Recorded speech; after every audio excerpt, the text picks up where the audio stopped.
లో సందర్శకులకు పెను ప్రమాదం తప్పింది. బీచ్ లో కొట్టుకుపోతున్న ఓ మహిళను రక్షించారు బీచ్ లైఫ్ గార్డ్స్. బీచ్ సందర్శనకు రైల్వే న్యూ కాలనీకి చెందిన ఓ ఫ్యామిలీ వచ్చింది. అయితే ఈ క్రమంలో సముద్రంలో స్నానానికి దిగారు. అలల ఉధృతికి నీటిలో మునిగిపోతున్న సూర్యలక్ష్మిని లైఫ్ గార్డ్స్ కాపాడారు.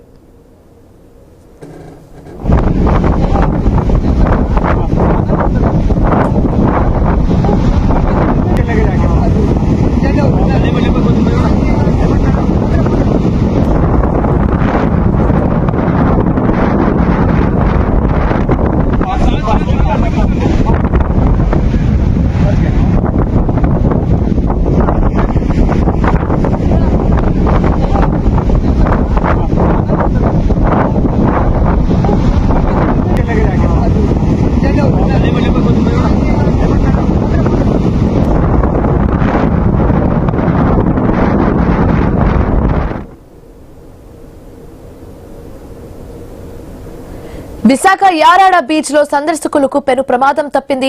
బీచ్ లో కొట్టుకుపోతున్న ఓ మహిళను రక్షించారు బీచ్ లైఫ్ గార్డ్స్.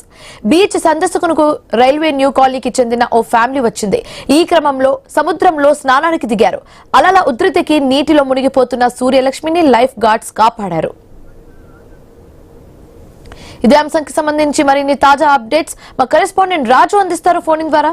రాజు, ఈ రోజు ఆదివారం కావడంతో విశాఖ రైల్వే న్యూ కాలనీకి చెందినటువంటి 5 కలిగిన కూడినటువంటి ఒక కుటుంబం అయితే యారాడ బీచ్ కి సరదాగా సండే దీనిగా వెళ్ళడం జరిగింది. అక్కడ యారాడ బీచ్ లో సముద్రం ఒడ్డున స్నానాలు చేస్తున్న సమయంలో ఒక అల అయితే వేగంగా వచ్చి కొట్టడంతో అల దాటికి అయితే ఒక మహిళ లోపలికి వెళ్ళిపోవడం జరిగింది. దీంతో అక్కడే ఉన్నటువంటి లైఫ్ గార్డ్స్ అయితే తక్షణమే స్పందించి ఆమెను అయితే సముద్రంలో నుంచి రక్షించడం జరిగింది. అనంతరం సిపిఆర్ చేసిన తర్వాత కొద్దిసేపటికి మహిళ తిరిగి స్పృహలోకి రావడంతో అంతా ఊపిరి పీల్చుకున్నారు. ఉదయం సరదాగా బీచ్ రోడ్ లో సందడిగా గడుపుతున్న సమయంలో ఈ సంఘటన చోటు చేసుకోవడంతో ఒకసారిగా అక్కడ పరిస్థితి అయితే ఆందోళనకరంగా మారింది. అయితే అప్పటికే అక్కడ ఉన్నటువంటి లైఫ్ గార్డ్స్ కదిరి లావరాజు, నొల్లి వీర్రాజు, శ్రీను, కదిరి వెంకటేష్ అనేటువంటి లైఫ్ గార్డ్స్ ఎవరైతే అక్కడ ఉన్నారో వాళ్ళు తక్షణమే స్పందించి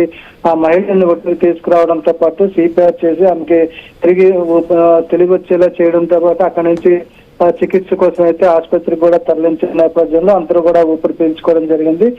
గత ఆదివారం కూడా చూసుకుంటే ఎనగాడ బీచ్ లో 2 వ్యక్తులు కూడా గల్లంతైన పరిస్థితి కనిపిస్తుంది. ఇటీవల కాలంలో ఆ సముద్రం అలల తాకిడి ఎక్కువగా ఉంటుంది. సముద్రం ముందుకు దోసుకొస్తున్న నేపథ్యంలో ప్రజలు అప్రమత్తంగా ఉండాలని చెప్పి కోస్ట్ గార్డ్ పోలీసులు అయితే కోరుతున్న పరిస్థితి కనిపిస్తుంది. Right, thanks for the updates Raju.